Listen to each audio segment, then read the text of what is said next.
कि जब भी आप मुस्लिम लीग की या पाकिस्तान मूवमेंट की बात करते हैं तो पंजाब को जरूर कंसिडर कीजिए।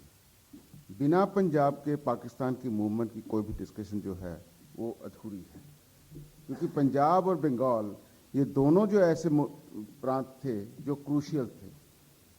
बिहार, यूपी ठीक है, इनका रोल था, दिल्ली का भी रोल था, लेकिन पंजाब का जो है वो सबसे ज़्यादा है और वो अभी तक सभी को चोट रहा है कि ऐसा जो है पंजाब में क्यों हुआ, किस तरह से हुआ।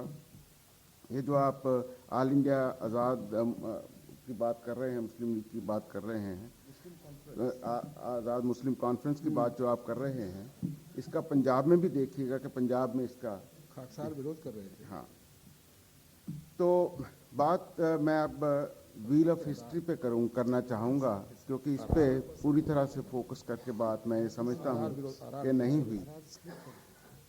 बात दरअसल ये है कि जब लोहिया जी को देखें तो उनकी इतिहास के बारे में जो समझ है, जो उनकी पकड़ जो है इतिहास के बारे में, और इतिहास की जो इम्पोर्टेंस है इतिहास की, वो लोहिया जी, जितना मैंने पढ़ा है, ज़्यादा तो नहीं पढ़ा लेकिन जितना मैंने पढ़ा है उससे ये लगता है कि वो इतिहास के बारे में काफ़ी जागरूक थे और बहुत कॉन्शियस थे कि इतिहास किस तरह से लिखा जाना चाहिए और क्या लिखा जाना चाहिए।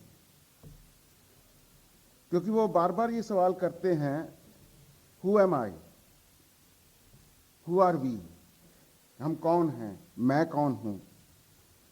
वो कहते हैं कि फिलॉसफी, मैं बीच बीच में अंग्रेजी को भी अंग्रेजी में भी कोट करूंगा। ही सेज, एक आर्टिकल में वो कहते हैं, philosophy studies these questions, that is who am I and who are we. History does so equally in a more concrete way and perhaps also with a deeper influence. It provides the tools and elements with which man's mind, of which the national mind is greatest ingredient anywhere in the world, is formed. और parliament debate में जिसको आपने जिक्र भी किया है, उसमें उन्होंने इतिहास के जो इम्पोर्टेंस है उस पर एम्फेसाइज इस तरह से किया था कि if the reading and writing of history goes wrong, grave consequences might follow. For history, after all, is a process of understanding the past, whatever it is, correct or mistakeful, or in the present, it determines our present and future. If our understanding is wrong, our making of the present and future also goes wrong. So ये इन दो उदाहरणों में ये बिल्कुल साफ है कि लोहिया जी इतिहास लेखन को और इतिहास की समझ को कितना वो इम्पोर्टेंस देते थे। अब व्हील ऑफ हिस्ट्री के ऊपर आते हुए, वो व्हील ऑफ हिस्ट्री क्या समझते हैं, ये उन्होंने अपने प्रीफेस में ही कहा था, that wheel of history is a part, he says, India in fact was the poorest and dirtiest country in the world, but that in 100 years or less, Europe and America may well change places with India. That is the wheel of history. It moves without emotion. My people and country have twice before stood on top of history, and I would not like that to happen a third time. कि wheel of history में ये जो view दे रहे हैं वो बिल्कुल भारत के ऊपर फोकस करके इनका अपना व्यू बन रहा है। और ये शुरू कहाँ से होती है कहानी जो है लोहिया जी की इतिहास के बारे में। His journey towards the field of philosophy of history began when he was a student in Berlin. And Berlin में उन्होंने ये सवाल जो था वो मार्क्सिस्ट लोगों से भी पूछा, हेगेलियन से भी पूछा कि क्या आप ये बता सकते हैं कि भारत इतनी समृद्ध संस्कृति के बावजूद गुलाम क्यों हुआ।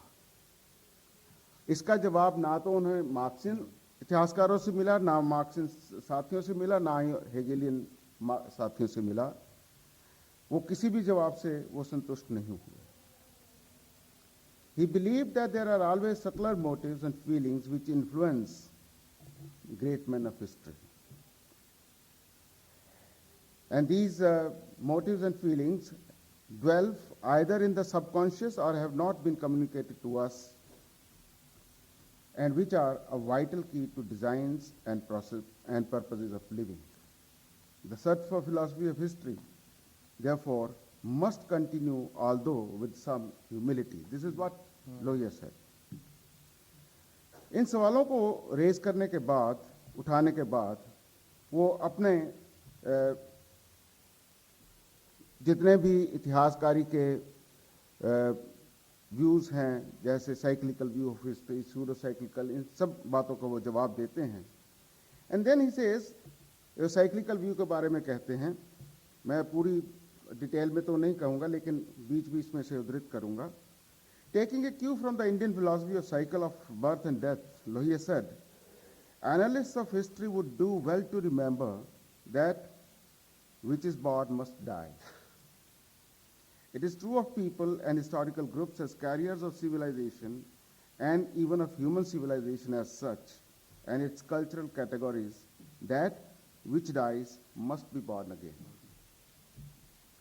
So, जैसा कि आप पहले कह चुके हैं कि वो साइक्लिकल व्यू को ज़्यादा इम्पोर्टेंस देते थे rather than the linear view जो मार्क्स और हीगल की हिस्ट्री में उन्हें मिलता है, लेकिन उसके साथ साथ वो ये भी मानते थे कि ये जो दोनों व्यूज़ जो हैं ये दोनों यूरोसेंट्रिक हैं.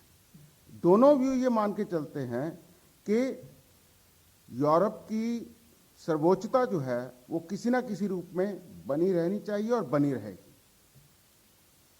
और इसलिए वो दोनों पॉइंट ऑफ व्यू से इसलिए वो सहमत नहीं हैं. हिस्टोरिकली भी उसको रिफ्यूट करते हैं. वो हिस्टोरिकली भी रिफ्यूट करते हैं. He says that the idea inherent in this argument is that Western nations are destined to provide leadership in the affairs of the world for all times to come. इसके बाद वो Marxist theory की भी बात करते हैं, Hegelian theory की भी बात करते हैं, और उसके उन दोनों को वो नकार देते हैं. Lohia, he argued that existing civilizations cannot be the forerunners of succeeding civilizations, as it has never happened in history. It is inherently impossible for any civilization or any mode of production or of thought to assume permanence. Idea of permanence is an illusion. Lohia, in his frontal attack on Marxist theory that history moves in a straitjacket fashion of dialectical materialism, it was based on strong belief that European nations will provide leadership to the world for all times to come. उसके बाद मैंने वो gravitation की भी बात करते हैं कि ग्रेविटेशनल शिफ्ट जो है वो इतिहास में आते रहते हैं. तो इसके बारे में वो जो एक आजकल बहुत इस्टेब्लिश्ड फ्रेज है वाइडनिंग होराइजन, E.H. कार ने भी अपनी किताब में उसको दिया है कि मडीवल वर्ल्ड वाज ब्रोकन. जो कॉन्टिनेंटल शिफ्ट है वो मेडिटेरेनियन से किस तरीके से पैसिफिक में गई और अटलांटिक में गई, और इस तरीके से अब भी जैसे आज भी हम बात करते हैं, now Asian century is coming and so on and so forth. So he said that no people has ever rested supreme on the pinnacles of history. In the perspective of the theory of the golden period of Indian history, he remarked that people of India have also sat on such pinnacles of history. For the last 200 years or more, they have been down in the dust. During the past 300 years, the people of Europe have commanded the peaks of history. All human history has hitherto been a history of regional or continental shift of power and prosperity. If Europe has, for the last 300 years, been the prince among continents, वो prince कहते हैं Europe को, prince among continents, India was that in history perhaps twice, but one definitely. Twice. But he says, आगे उसको qualify करते हैं, but one definitely. Gautam Buddha Maurya period. Yes. लेकिन जो सबसे ज्यादा आइडिया जो फैसिनेट करता है मुझे व्हील ऑफ हिस्ट्री में, वो है उनकी वर्ल्ड गवर्नमेंट का जो कॉन्सेप्ट है. वो ड्रीम में डाली, वो ड्रीम में है, लेकिन वो ड्रीम ज्यादा देर उस ड्रीम में रहते भी नहीं है. ये भी बात है. 8 पॉइंट देते हैं उसे. यस, उसमें वो ज्यादा देर तक रहते भी नहीं है. लेकिन वो जो आइडिया है वो मुझे इसलिए फैसिनेट करता है कि वो कहीं ना कहीं जाके इमैनुअल कांट की जो idea for universal history in A cosmopolitan point of view, जो 1784 में इमैनुअल कांट ने जो एक ऐसे लिखा था, वो कहीं ना कहीं जाके उसके साथ मिल जाता, क्योंकि उस ऐसे में कांट ने लीग ऑफ नेशंस की बात करी थी कि जो ह्यूमन सिविलाइजेशन है वो ह्यूमन सिविलाइजेशन की बात करते थे कि जो ह्यूमन सिविलाइजेशन है वो ग्रेजुअली एक ऐसी स्थिति की तरफ बढ़ेगी, वो ये नहीं कहते थे बढ़ रही है, बल्कि वो ऐसी स्थिति की तरफ बढ़ेगी जिसमें सभी नेशन जो हैं वो अपने आप को एक लीग ऑफ नेशंस में ऑर्गेनाइज कर सकेंगी, और that will be the achievement of maximum efficiency, total efficiency की बात तो उसने कांट ने अपने ऐसे में कहा था। तो मेरा ये जो मेरी फैसिनेशन जो है इस आइडिया के साथ, वो इसलिए है कि ये इमैनुअल कांट के साथ जाके कहीं ना कहीं मिल जाती है। लेकिन वो इससे भी सहमत नहीं है कि वो जो वर्ल्ड गवर्नमेंट है, he says कि all governments that exist today because they are national are a tyranny against the background of unity of human race.